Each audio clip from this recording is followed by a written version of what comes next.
Hi everyone, this is my remix video in relation to my essay number 2. What I'm showing now are a set of bobbins. I have an extra 3 just in case I lose them or they break or in case of anything. But you always need these when you are sewing, as they are very important with the sewing machine.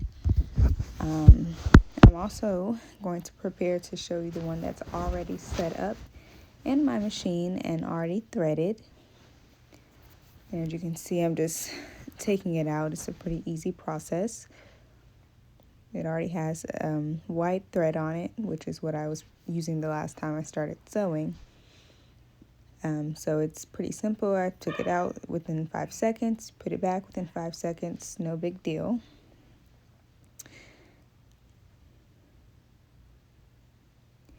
Next, I'm going to show you scissors, which you need when sewing.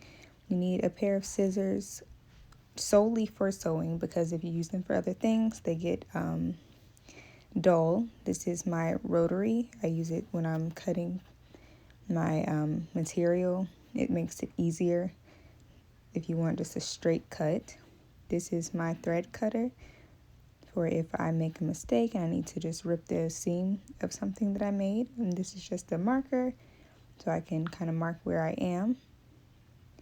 And as listed in my essay, these are different rulers that come in handy. You don't need them necessarily, but for me, I like to have them.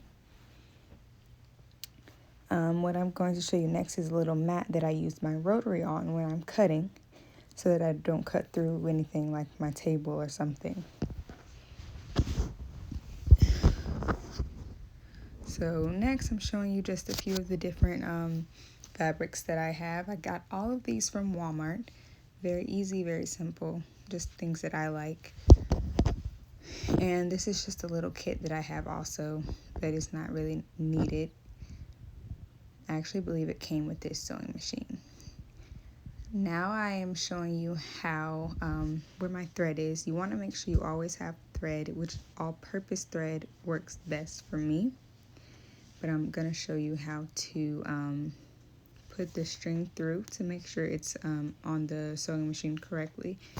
And you need to always make sure that it's on right and that you have it there for when you're sewing. Otherwise, it'll make your, whatever you're making, it'll make the thread look very bad. And I know this from experience. So it's kind of easy because on my machine and on most machines, it kind of shows you the steps of threading the machine. And it's just kind of a quick motion. Think about maybe 5 steps at tops, but it's just kind of it goes in order. So it's really easy to do. Next, I'm showing you a little piece of fabric that I had. I just cut a little off from some old fabric that I used prior. I'm just going to show you how I'm sewing it together. So I'm going to take those 2 pieces, put them together,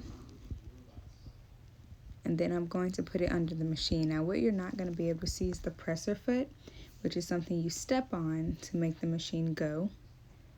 And you can make it go as fast or as slow as you want it. I've gotten pretty good, so I don't have to go as slow as I used to. And the button I'm pressing, you press that when you want to reverse to kind of knot it. That way it doesn't come loose at the end. And so as you can see, I'm kind of just sewing straight down. I turned it so that I could go back. I'm just kind of doing a square just to show you how easy it is, or how easy it is for me now compared to how hard it was for me when I first started learning to sew.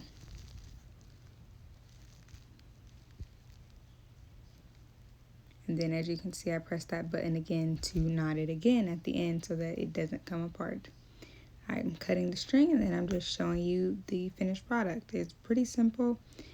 I started off with something simple when I started sewing, and now I'm able to make halter tops and things like that, but I'm still learning. Thank you.